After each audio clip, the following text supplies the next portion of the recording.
باب الصوم من آخر الشہر، مہینے کے آخر میں روزہ رکھنا، آخر الشہر۔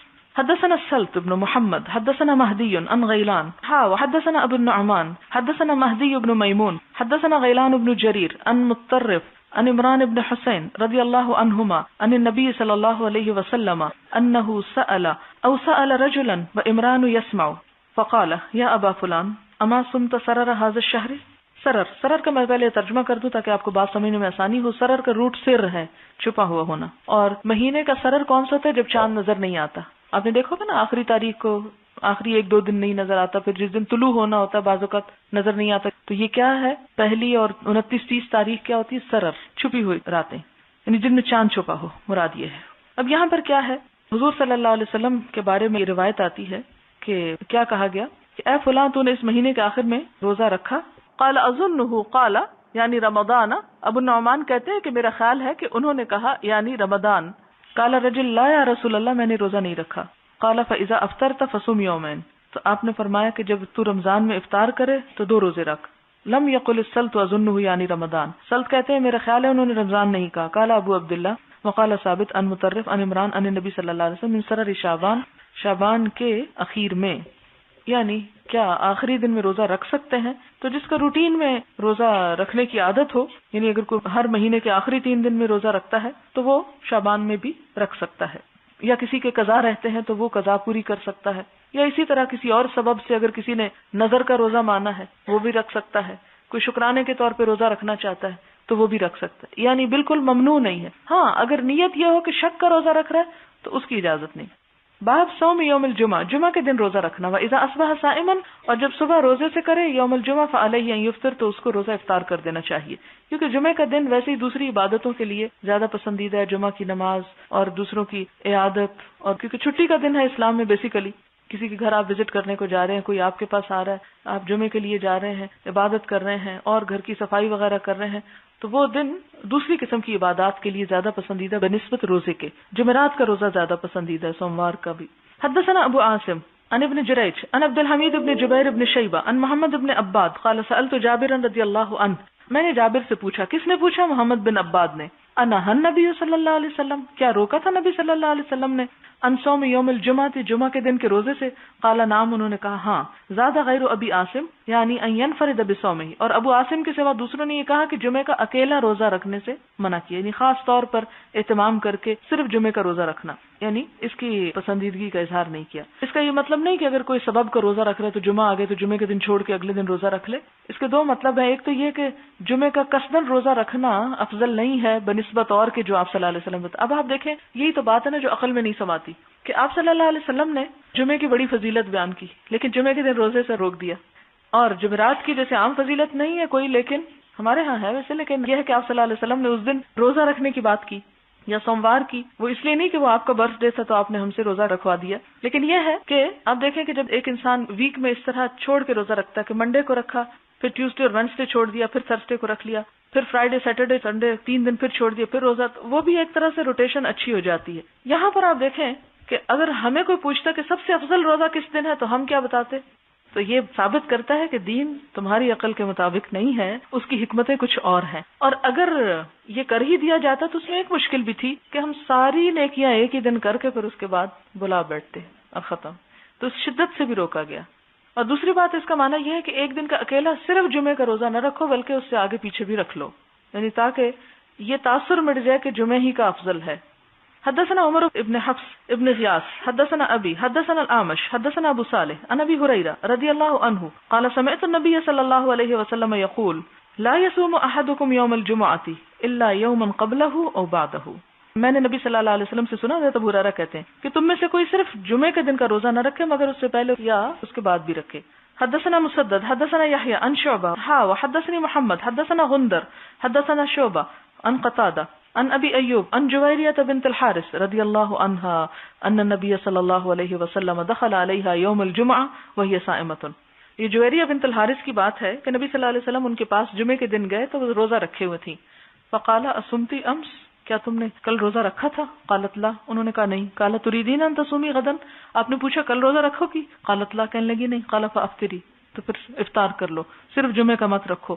وقال حماد بن الجعد سمع قتادہ حدثني ابو ایوب ان جویریہ حدثته فامرها فافطرت. حضرت جویریہ نے فوراً روزہ افطار کر لیا. باب هل يخص شيء من الايام، کیا روزے کے لیے کوئی خاص دن مقرر کر لینا چاہیے؟ حدثنا مسدد حدثنا يحيى عن سفيان عن منصور عن ابراهيم عن القمة قلت لعائشة رضي الله عنها هل كان رسول الله صلى الله عليه وسلم يختص من الايام شيئا. حضرت عائشہ سے پوچھتے ہیں القمہ کہ کیا حضور صلی اللہ علیہ وسلم نے کسی خاص دن کو مخصوص کر کے روزہ رکھا تھا؟ قالت لا، کہنے لگی نہیں. کان عمله دیمتن، آپ کا عمل مسلسل ہوتا تھا. وَأَيُّكُمْ يُطِيقُ مَا كَانَ رسول اللہ صلی اللہ علیہ وسلم يُطِيقُ، اور تم میں سے کون ہے جو اتنی ہمت رکھتا ہو جو طاقت آپ صلی اللہ علیہ وسلم میں تھی. باب صوم یوم عرفہ، عرفہ کے دن کا روزہ. کون سا دن ہوتا ہے عرفہ کا؟ ذو الحج کی کون سی تاریخ؟ 9. جی ہاں مجھے پتا تھا آپ 10 کہیں گے. حدثنا مسدد حدثنا یحییٰ عن مالک قال حدثني سالم قال حدثني عمیر مولى ام الفضل ان ام الفضل حدثته حا وحدثنا عبد الله بن يوسف اخبرنا مالك انا بن نضر مولى عمر بن عبید اللہ عن عمیر مولى عبد الله بن عباس ان ام الفضل بنت الحارث ان ناسا تماروا عندها يوم عرفہ. ام الفضل بنت الحارث کہتی ہیں کہ لوگوں نے ان کے پاس جھگڑا کیا عرفہ کے دن فی صوم نبی صلی اللہ علیہ وسلم، نبی صلی اللہ علیہ وسلم کے روزے کے بارے میں، کیونکہ اس سے پہلے آپ رکھا کرتے ہوں گے جب آپ حج پہ نہیں تھے. تو کچھ لوگ کہنے لگے آپ کا روزہ ہے اور کچھ کہنے لگے نہیں آپ کا روزہ نہیں. تو لوگوں نے جھگڑنا آپس میں بحث کرنا شروع کر دیا. بڑی سمجھدار تھی ام فضل. تو انہوں نے کیا کیا؟ فقال بعضهم هو صائم وقال بعضهم ليس بصائم، بعض نے کہا آپ کا روزہ، بعض نے کہا روزہ نہیں. ام الفضل یہ جھگڑا دیکھ کر بڑا مفید کام کرتی ہیں. فارسلت الیہ بقدح لبن، دودھ کا ایک پیالہ حضور صلی اللہ علیہ وسلم کو بھجوا دیتی ہیں. وہو واقف علی بعیرہ، اور آپ اپنے اونٹ پر کھڑے ہوتے ہیں. فشربہ، تو آپ پی لیتے ہیں. اس سے کیا پتہ چل گیا سب کو؟ آپ کا روزہ نہیں تھا. تو بعض اوقات ناقصات و عقل جو ہوتی ہیں وہ بڑی بڑی عقل کے کام کر جاتی ہیں. اصل میں اس حدیث کو ہم نے صحیح سمجھا نہیں، بہت مس انٹرپریٹ کیا اور اس سے بہت بدگمانی پیدا کی. وہاں صرف یہ ہے کہ ایک چیز کی کمی اور دوسری کی زیادتی کا ذکر ہے. اور پھر آپ دیکھیں کہ وہ جو نماز روزے میں پیریڈ سے کمی ہوتی ہے، ان احادیث سے پتہ چل گیا کہ وہ کمی انسان کسی اور طرح پوری کر سکتا ہے، اور ہر شخص کی زندگی میں کسی ایک عمل میں کمی اور دوسری میں زیادتی ہو سکتی ہے. حدثنا يحيى بن سليمان حدثنا ابن وهب او قرئ عليه قال اخبرني عمرو عن بكير عن كريب عن ميمونة رضي الله عنها ان الناس شكوا في صيام النبي صلى الله عليه وسلم يوم عرفة فارسلت اليه بحلاب وهو واقف في الموقف. کہ ام المومنین حضرت میمونہ سے روایت ہے کہ لوگوں نے عرفہ کے دن اس میں شک کیا کہ نبی صلی اللہ علیہ وسلم روزے سے ہیں یا نہیں. تو انہوں نے کیا کیا؟ انہوں نے بھیجا بحلاب، حلاب حلب حلیب سے ہے یعنی دودھ کا برتن. وہ واقف فی الموقف، اور وہ اپنی جگہ پر کھڑے تھے. موقف وقوف عرفات سے ہے یعنی عرفات کے دن کھڑے ہونے کی حالت تھی. آپ کو معلوم ہے نا کہ عرفہ کے دن سب سے اہم ترین اور افضل ترین بات کیا ہے؟ کھڑے ہونا. عموماً دعا بیٹھ کے مانگتے، لیکن عرفات کے دن کھڑے ہو کے دعا مانگنا زیادہ پسندیدہ ہے. کتنی ویرائٹی ہے اسلام میں. فشرب منہ والناس ينظرون، آپ نے اس میں سے پیا اور لوگ دیکھ رہے تھے، یعنی بیٹھ کے بھی نہیں پیا، کھڑے ہو کے پیا. اس سے کیا پتہ چلتا ہے؟ سبب کی وجہ سے، کسی عذر سے یا کسی حکمت یا مصلحت سے کھڑے ہو کے بھی پینے کی اجازت ہے. یعنی اس میں بھی آپ دیکھیں کہ ایک نارمل روٹین ہے، لیکن ضرورت کے تحت آپ کھڑے ہو سکتے ہیں، لیکن ضرورت لوگوں کا ڈر نہ ہو. باب صوم یوم الفطر، عید الفطر کے دن روزہ رکھنا. صوم یوم الفطر، آپ دیکھیں کتنا مکمل ہے دین. چھٹی کوئی بات شاید آپ کے تصور میں یہ سب باتیں نہ ہوں جو امام بخاری لے آئے ہیں سب ایک کے بعد ایک. حدثنا عبداللہ ابن یوسف اخبرنا مالک عن ابن شہاب عن ابی عبید مولا ابن ازہر قال شہدت العید مع عمر بن الخطاب رضی اللہ عنہ فقال. ابو عبید کہتے ہیں کہ میں عید کے دن حضرت عمر بن خطاب کے ساتھ تھا. فقال هذان یومان، تو حضرت عمر کہتے ہیں یہ 2 دن ایسے ہیں نہا رسول اللہ صلی اللہ علیہ وسلم عن صیامہما، کہ نبی صلی اللہ علیہ وسلم نے ان 2 دن کے روزے سے منع کیا ہے. یوم فطرکم من صیامکم والیوم الاخر تأکلون فیہ من نسککم، کہ وہ کون سے دن؟ ایک تو روزہ کھولنے کا دن ہے، یعنی اسی لیے اس کو عید الفطر کہا جاتا ہے، فطر کا افطار سے، یعنی اس دن روزہ نہیں رکھا جائے گا. اور دوسرا جس دن تم اپنی قربانی کا گوشت کھاتے ہو یا اپنی قربانی میں سے کھاتے، گوشت کا لفظ نہیں ہے، نسک ہے، اور نسک قربانی ہے. حدثنا موسى بن اسماعيل حدثنا وهيب حدثنا عمرو بن يحيى عن ابيه عن ابي سعيد رضي الله عنه قال نهى النبي صلى الله عليه وسلم، نبی صلی اللہ علیہ وسلم نے منع فرمایا ہے عن صوم الفطر، عید الفطر کے دن روزہ رکھنے سے، والنحر، اور عید الاضحیٰ کے دن، وعن السماء، اور چادر کے اندر ہی ہاتھ وغیرہ لپیٹ لینے سے، یعنی ایک کپڑے میں، وہ جس کا پیچھے آپ بہت ذکر اشتمال سما جس کو کہتے ہیں. وان يحتبي الرجل في الثوب الواحد، اور اس بات سے کہ ایک انسان ایک چادر میں گوٹ مار کر بیٹھے کیونکہ اس میں سطر کھلنے کا اندیشہ ہے. وان صلاۃ بعد الصبح والعصر، اور صبح اور عصر کی نماز کے بعد نماز پڑھنے سے. باب الصوم یوم النحر، عید الاضحیٰ کے دن روزہ رکھنا. حدثنا ابراہیم بن موسى اخبرنا هشام عن ابن جریج قال اخبرني عمرو بن دینار عن عطاء بن مینا قال سمعته يحدث عن ابی ہریرہ رضی اللہ عنہ قال، حضرت ابو ہریرہ کہتے ہیں ینہا عن صیامین و بیعتین، آپ صلی اللہ علیہ وسلم نے 2 روزہ سے اور 2 تجارتوں سے منع کیا، الفطر والنحر، عید الفطر اور عید الاضحیٰ کے روزے سے، والملامسۃ والمنابذۃ، اور ملامسہ اور منابذہ سے، پیچھے آپ پڑھ چکے ہیں لباس اور لباس کے نام سے۔ حدثنا محمد بن المثنى حدثنا معاذ اخبرنا ابن عون عن زیاد بن جبیر قال جاء رجل الى ابن عمر رضی اللہ عنہما، ایک شخص ابن عمر کے پاس ہے، فقال رجل نظر ان يصوم صوما، کہتا ہے کہ ایک شخص نے نظر مانی ہے روزہ رکھنے کی ایک دن، قال اظنه قال، وہ کہتے میرا خیال ہے کہ اس نے کہا الاثنين یعنی منڈے کو، فوافق ذلك یوم عید، اور یہ دن عید کا بن گیا ہے، یعنی مثلا اس نے ذوالحج کے پہلے ہفتے میں کہا کہ فلاں میرا کام ہو جائے تو منڈے کو میں روزہ رکھوں گا، اور ہوا کیا کہ جو منڈے کا دن تھا وہ عید ہو گئی، اب وہ اپنی نظر پوری کرے یا عید کرے۔ فقال ابن عمر، تو ابن عمر کہتے ہیں امر اللہ بوفاء النظر، اللہ نے حکم دیا کہ نظر پوری کرو، قرآن پاک میں آتا نا وَيُوفُونَ بِالنَّذْرِ، وَنَهَى النبی صلی اللہ علیہ وسلم عن صوم هذا اليوم، اور نبی صلی اللہ علیہ وسلم نے روکا ہے کہ اس دن روزہ نہ رکھا جائے۔ اب کیا کرے، ایسی نظر ہی نہیں ماننی چاہیے۔ پہلی بات تو یہ، میری ایک دوست نے 15 نفل پڑھنے کی نظر مان لی، اور پھر وہ مجھ سے پوچھنے لگی اچھا 15 نفل اب کیسے پڑھوں، 15واں ایک پڑھوں کہ 2 پڑھوں؟ جب کوئی مشکل آتی تو ہم فٹافٹ کہتے ہیں اچھا ہم یہ کریں گے اور نہیں سوچتے کہ وہ کر بھی سکیں گے کہ نہیں، کیونکہ انسان ہے نا، ہم اس لیے ایسا کرتے ہیں۔ اب ایسا ہے کہ اس صورت میں اب آپ کی عقل کیا کہتی ہے کہ اللہ تعالیٰ کی بات ماننی چاہیے نا، یہی کہتی ہے۔ اس میں یہ ہے کہ عمل کی جو 2 بڑی بنیادیں میں نے آپ کو بتائی ہیں پہلے بھی، اخلاص نیت اور سنت رسول صلی اللہ علیہ وسلم۔ آپ صلی اللہ علیہ وسلم نے جو کچھ کر کے دکھا دیا اس کو لے لیجیے۔ بہت سے لوگ آپ نے یہ کہتے سنے گے اچھا جو حدیثیں کنٹراڈکٹ کرتی ہیں قرآن سے ان کو کیا کرنا چاہیے، نہیں لینا چاہیے، حالانکہ کوئی حدیث قرآن سے کنٹراڈکٹ نہیں کرتی۔ نظر کے بارے میں اگر آپ کو احکامات معلوم ہوں تو آپ کو پتا ہوگا کہ نظر کی کتنی قسمیں ہیں، کون سی پوری کرنی چاہیے، کون سی نہیں کرنی چاہیے۔ تو یہ بھی اسی قسم کی نظر میں سے ہے کہ جس کو ضروری نہیں کہ اسی دن پورا کیا جائے، اسے ڈیلے کیا جا سکتا ہے۔ اس کا یہ نہیں مطلب کہ حضور صلی اللہ علیہ وسلم کی سنت نے قرآن کے حکم کو منسوخ کر دیا، یہ نہیں اس کا معنی۔ مراد یہ کہ اگر ہم اس حکم کو الگ طور پر سمجھتے ہوں تو یہ مسئلہ حل ہو جائے گا۔ اور پھر اس سے یہ بھی ہے کہ ایسی نظر نہیں ماننی چاہیے کہ کسی خاص دن میں روزہ رکھنے کے، اصل میں باب تو یہ آ رہا ہے نا۔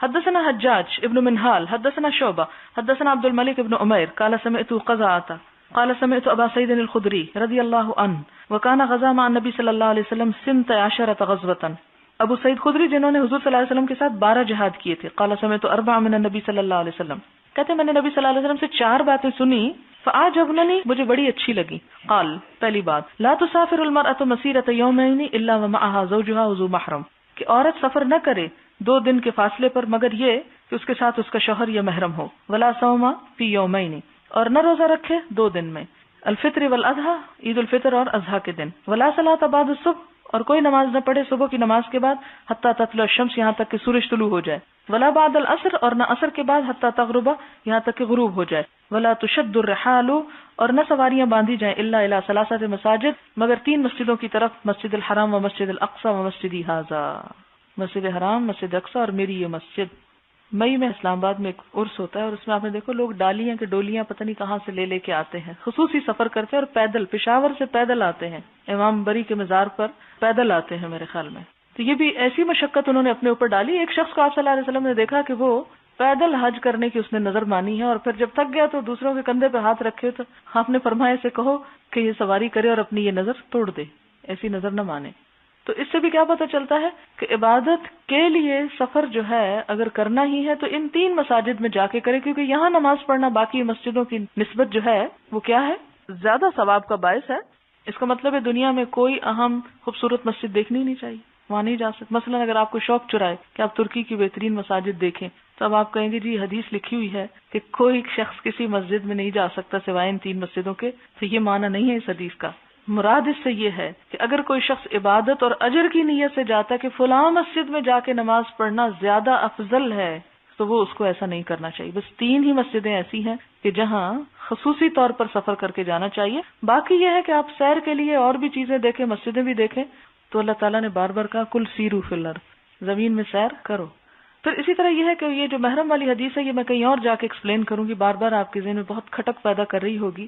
تو آپ ایک بات یہ یاد رکھیں کہ جس طرح قرآن پڑھاتے ہوئے میں نے آپ کو بارہا یہ کہا کہ صرف ایک آیت لے کے تفسیر نہ شروع کر دیا کریں، اسی طرح صرف ایک حدیث کو لے کے سب کچھ بدل نہ ڈالا کرے، دوسری چیزوں کو بھی دیکھنا ضروری ہوتا ہے۔ باب صیام ایام تشریق، ایام تشریق میں روزہ رکھنا۔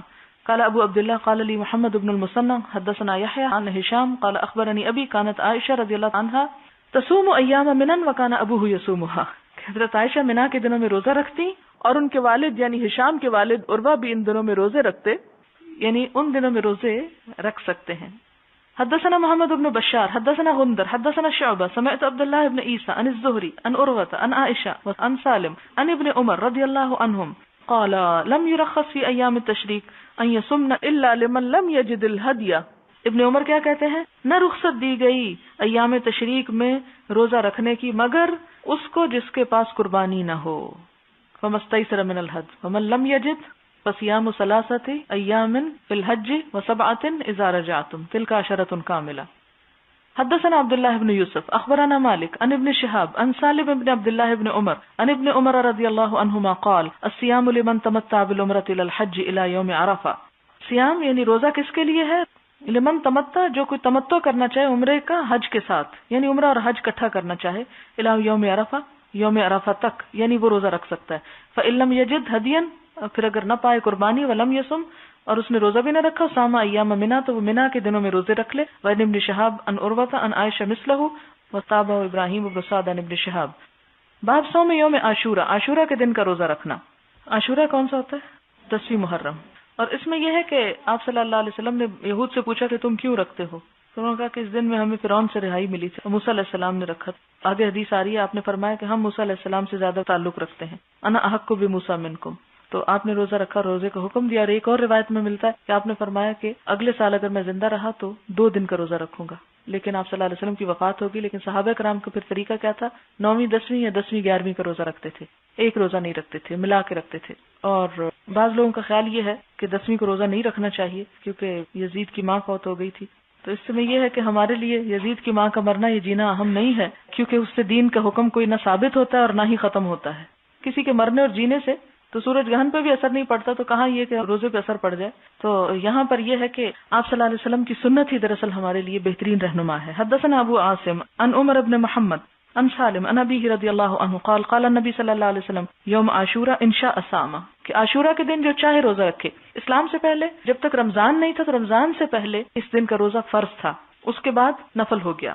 حدثنا ابو الیمان اخبرنا شعیب عن الزہری قال اخبرنی عروۃ بن زبیر ان عائشہ رضی اللہ عنہا قالت کان رسول اللہ صلی اللہ علیہ وسلم امر بصیام یوم عاشورہ فلما فرض رمضان کان من شاء صام ومن شاء افطر، کہ نبی صلی اللہ علیہ وسلم نے عاشورہ کے دن روزہ رکھنے کا حکم دیا۔ جب رمضان کے روزے فرض ہو گئے تو آپ نے فرمایا جو چاہے عاشورہ کا روزہ رکھے، جو چاہے نہ رکھے۔ حدثنا عبد الله بن مسلمة عن مالك عن هشام بن عروة عن أبي عن عائشة رضي الله عنها قالت كان يوم عاشوراء تصومه قریش في الجاهلية، عاشورہ کے دن جاہلیت کے زمانے میں قریش بھی روزہ رکھتے تھے۔ اب یہ کیا پتہ چلتا ہے کہ قریش نماز بھی اپنی پڑھتے تھے، روزہ بھی رکھتے تھے، حج بھی کرتے تھے، لیکن سب سے بڑی خرابی یہ تھی کہ شرک کرتے تھے۔ وہ اپنے آپ کو دین ابراہیمی پہ کہتے تھے، حنفاء کہتے تھے ان کے لوگ اپنے آپ کو، وہاں کے جو عبادت گزار لوگ تھے۔ وکان رسول اللہ صلی اللہ علیہ وسلم یصوم، اور آپ صلی اللہ علیہ وسلم بھی روزہ رکھا کرتے تھے۔ کسی نے مجھ سوال کیا تھا نا کہ آپ صلی اللہ علیہ وسلم جو غار حرا میں تھے تو کیا عبادت کرتے تھے؟ تو ہو سکتا ہے روزے رکھتے ہوں، اور عاشورہ کا بھی روزہ، کیونکہ عربوں کے ہاں اس کا بھی رواج تھا۔ تو آپ جو بھی عبادت کرتے تھے وہی عبادات ہوتی تھی آپ کی جو اس دور کے دور جاہلیت میں عربوں کی عبادات مشہور تھیں۔ ان میں بھی بہت سے لوگ جو مشرکین تھے، اس کے علاوہ کچھ ایسے بھی تھے جو شرک نہیں کرتے تھے، وہ اپنے آپ کو حنفاء کہتے تھے کہ ہم دین ابراہیمی پہ ہم مشرک نہیں ہیں، لیکن اکثریت جو تھی وہ شرک پر تھی، اور آپ نے آ کر اس ریشو کو بدل ڈالا۔ وکان رسول اللہ صلی اللہ علیہ وسلم یصوم، نبی صلی اللہ علیہ وسلم اس دن روزہ رکھتے تھے۔ فلما قدم المدینہ صامہ، آپ نے مدینہ آ کر بھی روزہ رکھا۔ وامر بصیامہ، اور لوگوں کو اس کے روزے کا حکم دیا۔ فلما فرض رمضان، جب رمضان کے روزے فرض ہو گئے، ترک یوم عاشورہ، تو عاشورہ کا روزہ چھوڑ دیا۔ فمن شاء صام ومن شاء ترکہ، جس کا دل چاہتا رکھ لیتا، جس کا دل چاہتا چھوڑ دیتا۔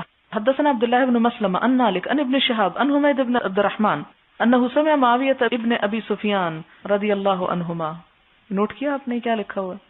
انه سمع معاویہ ابن ابی سفیان رضی اللہ عنہما، ہاں اس لیے کہ خواہ کوئی شخص کتنا بھی بڑا مجرم ہو، جب وہ اسلام قبول کر لیتا ہے تو اللہ کی رحمت کے نیچے آ جاتا ہے، پھر پچھلی نفرتیں بھلا دی جائیں گی، پچھلے قصور یاد نہیں کرائے جائیں گے، کسی کو اس کا عیب احساس نہیں دلایا جائے گا، کیونکہ حالت اسلام میں فوت ہوئے، اس لیے ابو سفیان کے نام کے ساتھ رضی اللہ عنہ۔ مگر ہم اتنی وسعت نہیں رکھتے۔ یوم عاشورہ عام حج علی المنبر یقول، معاویہ جو تھے انہوں نے جس سال حج کیا وہ ممبر پہ کہہ رہے تھے، یا اہل المدینہ، اے اہل مدینہ، این علماؤکم، کہاں ہیں تمہارے علماء؟ سمعت رسول اللہ صلی اللہ علیہ وسلم یقول، میں نے نبی صلی اللہ علیہ وسلم کو کہتے سنا تھا، ھذا یوم عاشورہ، یہ ہے دن عاشورہ کا، ولم یکتب اللہ علیکم صیامہ، اللہ نے اس کا روزہ تم پہ فرض نہیں کیا، وانا صائم، اور میں روزے سے ہوں، فمن شاء فلیصم ومن شاء فلیفطر، جو چاہے روزہ رکھ لے، جو چاہے افطار کر لے۔ یعنی ہو سکتا ہے کہ معاویہ کو یہ بات معلوم ہوئی ہو کہ اہل مدینہ عاشورہ کے روزے کو مکروہ سمجھتے، نہیں رکھنا چاہتے، تو اس پر انہوں نے کہا کہ نہیں، کہاں ہیں علماء تمہارے، کیوں نہیں بتاتے تم کو کہ آپ صلی اللہ علیہ وسلم نے اس دن کا روزہ رکھا تھا حالانکہ فرض نہ تھا۔ حدثنا ابو معمر حدثنا عبد الوارث حدثنا ایوب حدثنا عبد الله بن سعید بن جبیر عن ابیہ عن ابن عباس رضی اللہ عنہما قال قدم النبی صلی اللہ علیہ وسلم المدینہ، نبی صلی اللہ علیہ وسلم مدینہ تشریف لائے، فرأى اليهود تصوم یوم عاشورہ، انہوں نے دیکھا کہ یہود یوم عاشورہ کا روزہ رکھتے ہیں، فقال ما ھذا، تو انہوں نے پوچھا کہ یہ کیا ہے، نہیں آپ صلی اللہ علیہ وسلم نے، قالوا انہوں نے کہا ھذا یوم صالح، یہ ایک اچھا دن ہے، عمدہ دن ہے، ھذا یوم، یہ ایک دن ہے، نجى اللہ بنی اسرائیل من عدوهم، کہ جس دن اللہ نے بنی اسرائیل کو ان کے دشمن سے نجات دی تھی، فصامہ موسیٰ، تو موسیٰ علیہ السلام نے اس دن روزہ رکھا، قال، تو آپ صلی اللہ علیہ وسلم نے فرمایا فانا احق بموسیٰ منکم، کہ میں تم سے زیادہ موسیٰ سے تعلق رکھتا ہوں علیہ السلام، فصامہ، تو آپ نے روزہ رکھا، وامر بصیامہ، اور اس دن کے روزے کا حکم بھی دیا یعنی صحابہ کرام کو۔ اس میں آپ دیکھیں کہ مسلمانوں کے اندر تعصب نہیں، تمام انبیاء کو مانتے ہیں اور سب سے ایک تعلق رکھتے ہیں، اور نبی صلی اللہ علیہ وسلم نے ان تمام انبیاء کو اپنا بھائی کہا ایک طرح سے۔ یہ سب کچھ ہمیں کیا بتاتا ہے کہ اسلام خواہ آدم علیہ السلام کا ہو یا حضور صلی اللہ علیہ وسلم کا، جو بھی اس کے ماننے والے ہیں وہ سب ہمارے بھائی ہیں۔ اسلام ایک بڑی ملت کا تصور دیتا ہے، انسانوں کے درمیان وحدت کا رشتہ پیدا کرتا ہے۔ حدثنا علی بن عبداللہ حدثنا ابو اسامہ عن ابی امیس عن قیس بن مسلم عن طارق بن شہاب عن ابی موسیٰ رضی اللہ عنہ قال کان یوم عاشورہ تعدہ الیہود عیدا، یوم عاشورہ کو یہودی عید سمجھتے تھے، قال نبی صلی اللہ علیہ وسلم فصوموہ انتم، تو آپ نے فرمایا اس دن تم بھی روزہ رکھو۔ اب عید سے یہ نہیں مطلب کہ وہ کھانے پینے والی عید، عید سے مراد یہ کہ اس دن بڑی خوشی ایک طرح سے مناتے تھے، جشن مناتے تھے۔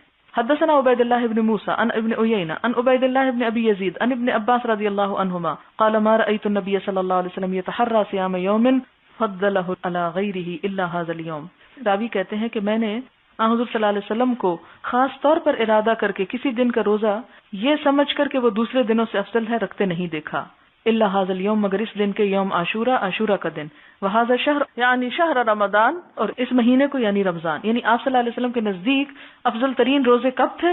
رمضان کے مہینے میں، اور نفلی میں عاشورہ کا دن۔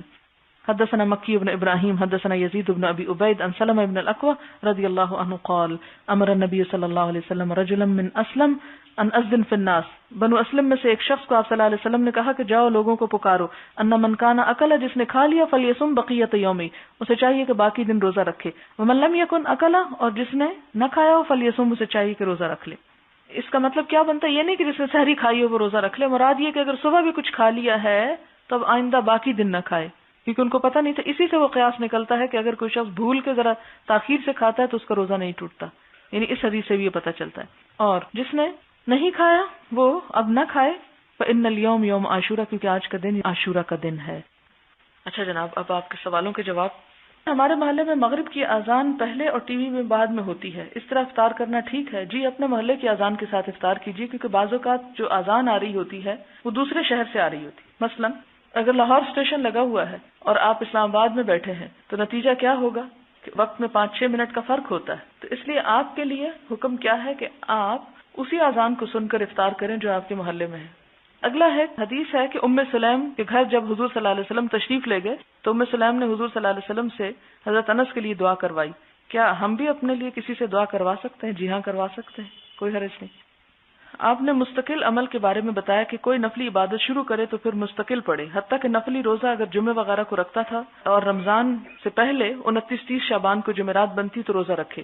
سوال یہ ہے کہ کیا ایسی مستقل نفل عبادت سنت سے ثابت ہونا ضروری ہے یا کوئی بھی نفلی عبادت؟ جی ہاں، سنت سے ثابت ہونا ضروری ہے۔ تو پھر مستقل امر اور بدعت میں کیا فرق ہے؟